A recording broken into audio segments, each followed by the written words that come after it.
brought to you by Palvi Agrico. आता शेतीसाठी जे काही लागणार ते घरपोच मिळणार, तेही मोबाईलच्या एका क्लिकवर. 2 तारीख जवळ आली आणि शेवटी काय तर राज्यभरातल्या वेगवेगळ्या नगर परिषदा नगरपंचायती इथे आता तुम्हाला नेते दिसतील.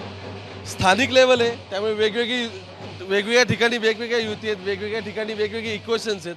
आज उदय सामंत पुण्यात आहेत. काय म्हणतंय पुणे?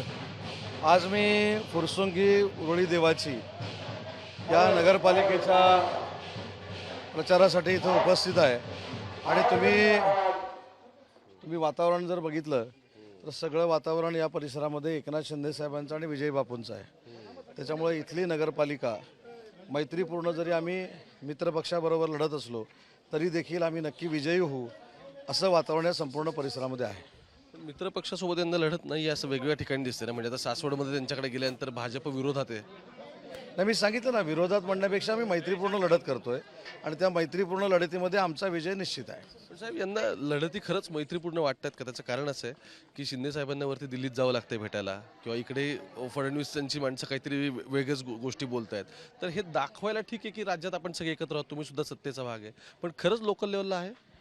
नाही, एखाद्या गोष्टीसाठी शिंदे साहेबांना दिल्लीमध्ये जाण्याची आवश्यकता नाही. दिल्लीमधनंच माननीय शिंदे साहेबांनी सांगितलेलं आहे की मी रडणारा नाही, लढणार आहे आणि आम्ही लढतोय. त्याच्यामुळे मित्रपक्ष हा मित्रपक्ष आहे, मैत्रीपूर्ण लढत आहे. आम्ही कुठेही या संपूर्ण आमच्या प्रचारामध्ये देवेंद्रजींवर टीका करत नाही, आम्ही कोणावरच टीका करत नाहीत. जे कोण करतायत त्यांनी स्वतःचं आत्मचिंतन केलं पाहिजे.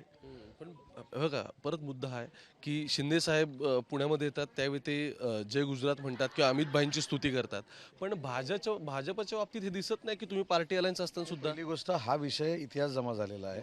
माझ्या मैत्रिणीने पुण्यात अनेक 4-5 महिन्यापूर्वी हा विषय झालेला आहे. त्याच्याशी नगरपालिकेशी काही संबंध नाही. महत्त्वाची गोष्ट अशी आहे की माझी आपल्याला देखील विनंती आहे, माननीय एकनाथ शिंदे साहेब हे NDAतले 3 नंबरचे नेते आहेत आणि म्हणून त्यांनी जर अमित शाह साहेबांची भेट घेतली तर कोणाच्याच पोटात दुखण्याची आवश्यकता नाही. दुसरी महत्त्वाची गोष्ट आहे की हा प्रश्न खरं तर महाविकास आघाडीच्या नेत्यांना तुम्ही विचारला पाहिजे, कारण वोट चोरीचा पिक्चर ज्यावेळी राहुल गांधी दाखवतात त्यावेळी ते 6व्या नंबरच्या रांगेमध्ये बसलेले असतात. हे दुर्दैवानं कोणाला दिसत नाही. परंतु आमचे नेते दिल्लीमध्ये गेल्यानंतर माननीय अमित शाह साहेबांच्या खुर्चीला खुर्ची लावून बसतात, मोदी साहेबांच्या खुर्चीला खुर्ची लावून बसतात. त्याच्यामुळे महाराष्ट्राचा स्वाभिमान आम्ही दिल्लीमध्ये टिकवलेला आहे.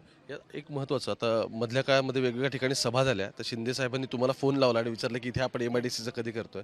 बाळासाहेब थोरातांनी नेमका तोच व्हिडिओ आता दाखवला आणि ते असं म्हणतात की फक्त आश्वासनं मिळत आहेत. तर तुम्ही नक्की तुमचं वर्जन काय याच्यामधलं, की खरंच एक्झिक्यूट होतं? त्यांचं फ्रस्ट्रेशन आहे, कारण बाळासाहेब देखील मुख्यमंत्री होणार होते महाविकास आघाडीचे, तुम्हाला माहिती आहे. आता त्यांनी केलेली विकासाची कामं ही जनतेला आवडली नाहीत म्हणून आमचा अमोल तिथं निवडून आला आणि 40 वर्षाच्या इतिहासामध्ये त्यांनी MIDC केलं नाही. हे आता कोणाचं दुर्दैव आहे, त्यांचं की आमचं?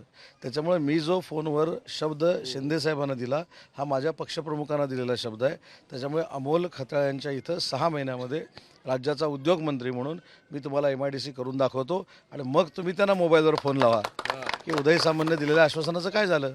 बरोबर, एक शेवटा चाललं म्हणून. खरं तर त्यांनी 40 वर्षात 10 एकरमध्ये तरी MIDC करायला पाहिजे होते. लोकांनी एवढ्या विश्वासानं 8-8, 10-10 वेळा निवडून दिल्यानंतर मला जाऊन संगमनेरमध्ये MIDC करावी लागते. हे आता आमचं दुर्दैव आहे, त्यांचं नाही.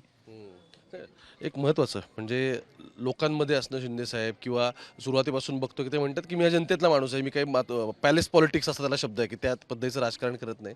पण ज्यावेळी तुमचा मित्रपक्ष आता 130-132 जागा आणलेल्या आहेत, लार्जेस्ट पार्टी म्हणून हे करतोय आणि इतका ॲग्रेसिव्हली स्टँड घेतोय आणि तुमच्या विरोधात लोक बोलतात नाही, हे तर आता सत्य आहे. नाही, बोलू दे ना. माननीय एकनाथ शिंदे साहेबांचं नेतृत्व असं आहे, त्यांनी अनेक वेळा सांगितले कोण बोललं म्हणजे UBTचे बोलले म्हणून कधी देखील आमच्या अंगाला जखमा झाल्या नाहीत आणि अजून कोण बोलतंय म्हणून आमच्या अंगाला जखमा होत नाहीत. ही जनता जी आहे एकनाथ शिंदे साहेबांवर विश्वास ठेवते आणि आपल्याला कळेल या निकालानंतर की एकनाथ शिंदे साहेबांची विकासाची ताकद महाराष्ट्राची काय आहे आणि किती महाराष्ट्राची लोक नगरपालिका अंतर्गत देखील एकनाथ शिंदे साहेबांवर प्रेम करतात, हे 3 तारखेला निष्पन्न होईल.